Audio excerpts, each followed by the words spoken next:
चलिए, लोकसभा चुनाव में एक बड़ी चर्चा है बहन जी को लेकर, मायावती जी को लेकर। इस चुनाव के केंद्र में एक तरीके से बहन जी है। पहले दो चरणों में जिस हिसाब से टिकट बटे थे, एक चर्चा चली कि बहन जी का और अखिलेश जी का एक गुप्त गठबंधन काम कर रहा है। उसी हिसाब से टिकटों का वितरण हुआ है और भारतीय जनता पार्टी, राष्ट्रीय लोकदल या एनडीए के गठबंधन को इसका बड़ा नुकसान होने जा रहा है। अब जब दो चरणों के बाद में चुनाव आगे बढ़ना शुरू हुआ तो मायावती जी ने कहीं अपने कैंडिडेट के टिकट बदल दिए।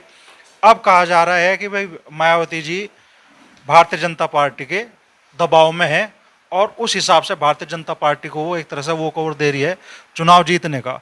पूरे राजनीतिक घटनाक्रम पे आपका क्या दृष्टिकोण है? ऐसा कुछ नहीं है। देखो, बहुजन समाज पार्टी का अपना अलग प्लेटफॉर्म है। किसको टिकट देना है, किसका नहीं देना है, किसका काटना है, एक लोकसभा में कितनी बार टिकट करना है, ये सब अधिकार बहुजन समाज पार्टी को है। हमें तो है नहीं। वो यहाँ उन्होंने प्रजापति जी लड़ाए, दारा सिंह, हम उससे कोई एतराज़ नहीं है। दारा सिंह जी लड़े, उसके बाद भी हम चुनाव जीत रहे हैं। उन्होंने यहाँ से जाट समाज के व्यक्ति लड़ा, क्या एतराज़? वो तो उनका अपना जुडिक्शन है, वो किसी को टिकट दें, हम उसको क्या करें? हम अपना काम करना, हम अपना काम करें, किसे रोक सकते हैं?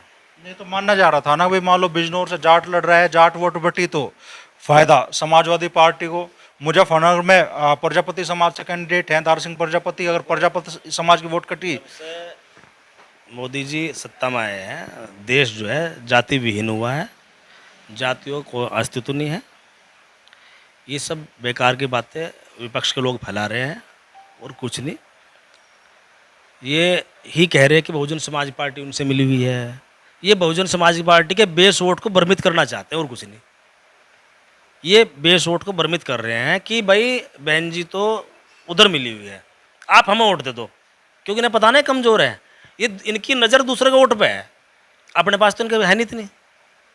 तो बहन जी के वोट में गलत सदर के संदेश देते हैं। वो उनका अपना निर्णय है, वो किसी को लड़ा हुआ है ना किसी को ना लड़ा हुआ। ये क्या बात हुई? ओबीसी को भी लड़ रहे हैं, ओबीसी को भी और पार्टी को भी लड़ रहे हैं, तो सवाल बहन जी पे क्यों?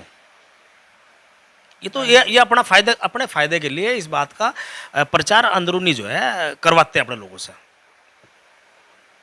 एनडीए को या भारतीय जनता पार्टी को कोई ऐतराज़ नहीं है। उनका अपना कॉन्स्टिट्यूशन है बहुजन समाज पार्टी का, कैसे उनको टिकट वितरण करना है, किस रूप में करना है, किस मोल भाव के साथ करना, मैं जाने मैं क्या मतलब। सवाल तो जब उठा है ना, जब आनंद कुमार बीजेपी के खिलाफ बोलना शुरू करे हैं और मायावती जी उनके कदमों पर ही रोक लगा दें, उन्हें जो जिम्मेदारियां दी गई थी उनसे हटा दें। नहीं तो वो बोल भी तो गलत रहा था। आकाश आनंद जी को ऐसा नहीं बोलना चाहिए। आप किसी भी पार्टी को या किसी भी सरकार को आतंकवादी को सरकार या आतंकवादी संगठन कैसे कह दोगे? तो निश्चित रूप से कार्रवाई होनी चाहिए उसके खिलाफ। लेकिन भारतीय जनता पार्टी ने कोई कार्रवाई नहीं की, एनडीए ने कोई कार्रवाई नहीं की। कार्रवाई तो बहन जी ने करी, हमने तो नहीं खड़ा करी यार। अब उनका अंदर मैटर है, बहन जी नहीं चाहती होगी उसे भी, क्योंकि बहन जी किसी को चाहती ही नहीं अपने अलावा। एक लंबे टाइम तक आप बहन जी से जुड़े रहे, इस चुनाव के बाद आपको क्या लग रहा है भाई, बहन जी का राजनीतिक भविष्य क्या होगा? अब जनता तय करेगी, समाज तय करेगा इस बात, क्योंकि हमारा समाज भी एक पॉलिटिकल समाज है, पॉलिटिकल सोच रखने वाला समाज है। निश्चित रूप से तय करेगा और तय करना भी चाहिए समाज को। जहाँ उनका हित है उनको वहाँ रहना चाहिए। आपने समाज को कुछ सुझाने के? नहीं, मैं तो सुझाऊंगा जब समय आएगा, सुझाऊंगा ना। अभी मैंने 24 के चुनाव में पूरा सुझा, अब जब फिर मौका होगा मेरा 27 फिर सुझाऊंगा।